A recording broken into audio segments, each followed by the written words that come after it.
Magandang umaga mga igan. Matapos ang ilang minutong pahinga, paalis na si pambasang kamao Manny Pacquiao sa kanyang bahay sa Forbes Park sa Makati City. At may live report si Lala Roque. Lala.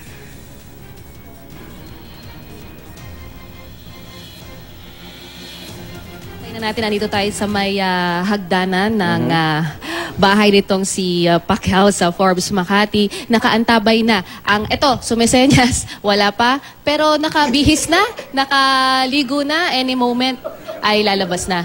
Ayan, sumesenyas na kasi tayong lahat po ay nakaantabay dahil nakaset na rin yung entourage ni Manny Pacquiao na sa may labas na ng kanyang tahanan anumang oras mula ngayon. Ilang minuto na lamang actually ang ating inaantay-igan at aalis na dito si Manny sa kanyang tahanan sa Forbes at patungo sa Duset Hotel sa Makati. Napag-alaman natin, kumpirmado na mula mismo sa security ni Manny Pacquiao na tanging si Manny Pacquiao lamang ang pupunta at tutulak ngayon sa Duset Hotel sa Makati kasama ang kanyang entourage at may iwan na lamang dito sa kanilang tahanan sa Makati, si Jinky at kanilang mga anak. Nauna na kasing sinabi ni Jinky na sila muna ay magpapahinga, lalo na yung kanyang mga anak na napagod talaga mula sa biyahe. O yan muna Igan ha, tayo susunod, tututukan natin si Manny Pacquiao mula rin sa kanyang tahanan. Ilang minuto na lamang po para sa fans ni Manny Pacquiao nasa Dusit ay makakarating na po dyan ang ating pambansang kamao. Igan? Maraming salamat, Lala Roque.